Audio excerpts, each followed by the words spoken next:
નવસારી જિલ્લાના દેસરા વિસ્તારમાં જળબંબાકારની સ્થિતિ। ભારે વરસાદથી કાવેરી નદી ભયજનક સપાટીએ વહી રહી છે। નદીની સપાટી 20 ફૂટ પર પહોંચતા જળબંબાકારની સ્થિતિ સર્જાઈ। ચંડિકા માતાના મંદિર સુધી નદીના પાણી પહોંચ્યા અને રાવલ સ્ટ્રીટમાં 15થી વધુ ઘરના આંગણા પાણીમાં ગરકાવ થયા છે। તો ઘર નજીક પાણી ભરાતા લોકોનું બહાર નીકળવું પણ મુશ્કેલ બની ગયું છે।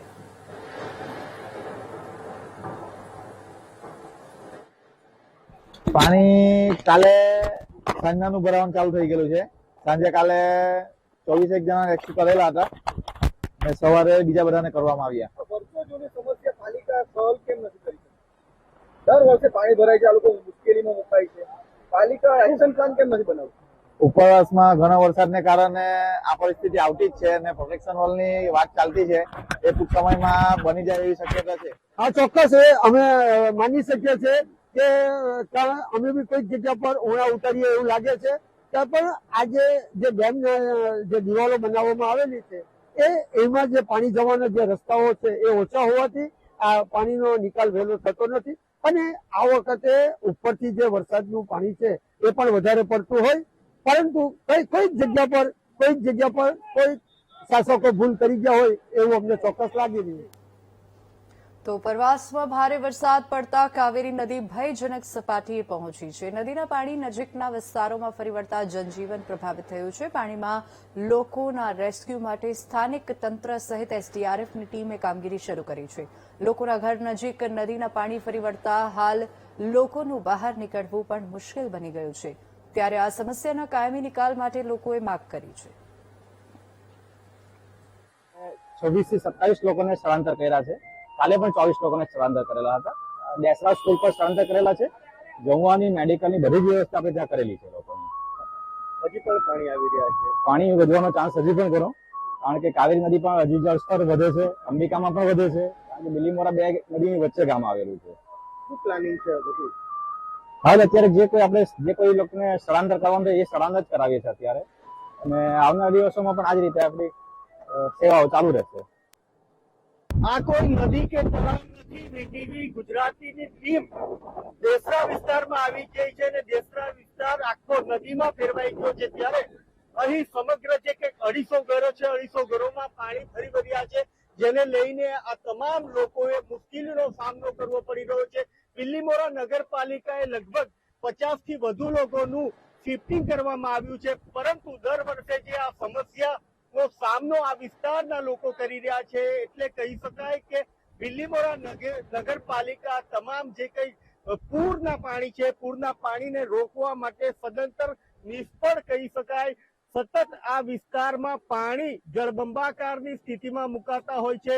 આ તમામ પરિવારોનું જે કંઈક ઘરના સામાન છે તમામ સામાન પલળી જતો હોય છે અને મોટી નુકસાનીનો સામનો અહીંના લોકો કરી રહ્યા છે। ત્યારે તંત્ર ક્યારે જાગે અને આ તમામ લોકોની મુશ્કેલીઓમાં રાહત આપી શકે, પરંતુ આ તંત્ર ક્યારે જાગશે એ હાલ તમામ લોકો વિચારી રહ્યા છે। પરંતુ આ વિસ્તાર જળબંબાકાર થતો હોય છે, એના માટે કોઈ એક્શન પ્લાન ઘડવામાં નથી આવતો અને દર વર્ષે આ લોકો જે કંઈક મુસીબતનો સામનો કરે છે કરતા જ આવ્યા છે, જેનો નિકાલ આજ સુધી પાલિકા કરી શકી નથી।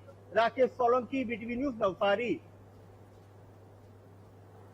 નવસારી જિલ્લામાં ભારે વરસાદથી જનજીવન ખોરવાયું છે। બિલીમોરા ચીખલીને જોડતા માર્ગ પર પાણી ભરાયું છે અને નાંદરખા જીઆઈડીસી નજીક મુખ્ય માર્ગ પર પાણી ભરાયું છે। તો મુખ્ય માર્ગ પર પાણી ભરાતા વાહન ચાલકોને પણ હાલાકી ભોગવવાનો વારો આવ્યો છે। તો નવસારીમાં બિલીમોરા ચીખલીને જોડતો આ માર્ગ તેની તસવીરો સામે આવી છે, જ્યાં અધધ પાણી ભરાતા ઘૂંટણસમાં પાણી ભરાતા લોકોને ત્યાંથી પસાર થવામાં મુશ્કેલી પડી રહી છે। વધુ વિગતો સાથે સંવાદદાતા રાકેશ આપણી સાથે ફોન લાઈન પર જોડાઈ ગયા છે। રાકેશ, તમામ રસ્તાઓ જે છે તે પાણીમાં ગરકાવ થયા છે, જળમગ્ન થયા છે, હાલ શું પરિસ્થિતિ અને કઈ કઈ જગ્યાએ પાણી ભરાવાની ત્યાં સમસ્યા જોવા મળી રહી છે, કેટલા રસ્તા બ્લોક થયા છે? દક્ષિણ ગુજરાતના નવસારી જિલ્લામાં મુશળધાર વરસાદ 3 દિવસથી વરસી રહ્યો છે, જેને કારણે પરિસ્થિતિ બેકાબુ બની ગઈ છે। નવસારી જિલ્લાના 132 જેટલા માર્ગો પંચાયત હસ્તક આવતા છે, તમામ માર્ગો બંધ થઈ ગયા છે અને સ્ટેટ હાઈવેના બી અમુક માર્ગો બંધ થઈ ગયા છે। નેશનલ હાઈવે પર પણ મોટી અસર થઈ છે, બીજી વાત કરવામાં આવે તો નવસારી જિલ્લાના નીચાણવાળા વિસ્તારોમાં જળબંબાકારની પરિસ્થિતિ સર્જાય છે. દેશરા વિસ્તાર હોય કે અલગ અલગ વિસ્તાર હોય, તમામ વિસ્તારો પાણીમાં ગરકાવ થઈ જાય છે, જેને લઈને વહીવટી તંત્ર તમામ પ્રકારની કામગીરીમાં લાગી ગયું છે. 56 થી વધુ લોકોનું રેસ્ક્યુ કરવામાં આવ્યું છે અને તમામ લોકોને સુરક્ષિત સ્થળે ખસેડવામાં આવ્યા છે. સાથે સાથે જે કે ભોજનની વ્યવસ્થા છે એ તમામ ભોજનની વ્યવસ્થા પણ કરવામાં આવી છે અને જે કે દેશના વિસ્તાર છે, દેશના વિસ્તારમાં 4 જેટલી બોટો મૂકી દેવામાં આવી છે અને મેડિકલ ઇમરજન્સી પણ લગાવી દેવામાં આવી છે. વિની. જી બિલકુલ રાકેશ, આભાર સમગ્ર માહિતી બદલ.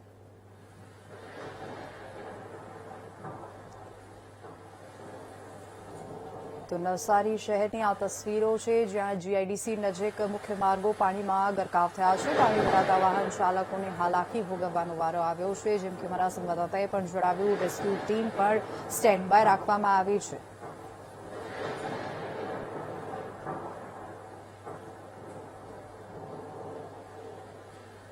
તો આજે નવસારી શહેરમાં અવિરત વરસાદથી જળબંબાકારની સ્થિતિ જોવા મળી છે. પૂર્ણા નદીની જળ સપાટીમાં સતત વધારો થયો છે. મેયર અને વહીવટી અધિકારીઓએ નીચાણવાળા વિસ્તારની મુલાકાત લીધી છે. અસરગ્રસ્ત વિસ્તારોમાં તંત્ર દ્વારા ફૂડ પેકેટની વ્યવસ્થા કરવામાં આવી રહી છે.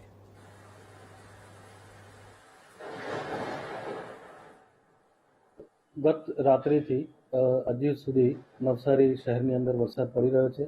પૂર્ણા નદીની પરિસ્થિતિ પણ જે છે હવે ભયજનક તરફ જઈ રહી છે. સવારે હું અને મેયરશ્રી બંને મુલાકાત લીધી છે. જે એરિયામાં વોટર લોગિંગ હતા એ તમામ એરિયાની મુલાકાત લેવામાં આવેલી છે અને જ્યાં જ્યાં પણ કોઈ જગ્યાએ મેન હોલ્સ અથવા મશીન હોલ્સ અથવા ડ્રેનેજની ચોકઅપ હોય એ અમારા એન્જિનિયરો સાથે ટીમ સાથે એ અમે ખોલાવેલા છે. આશ્રય સ્થાનોમાં હજી સુધી કોઈ આવેલા નથી. પરિસ્થિતિ જે છે અત્યારે કંટ્રોલ હેઠળ છે. તેમ છતાં પણ અમે આજે ખીચડીની વ્યવસ્થા કરી રહ્યા છીએ અને જે જગ્યા પણ અસરગ્રસ્ત હશે ત્યાં અમે ખીચડીની વ્યવસ્થા ઉપલબ્ધ કરાવીશું. રાત્રે પણ અમે સતર્ક રહીશું અને તમામ જગ્યા પર લોકોને વિનંતી છે કે જ્યાં જરૂર ન હોય ત્યાં સુધી બહાર નીકળવું નહીં.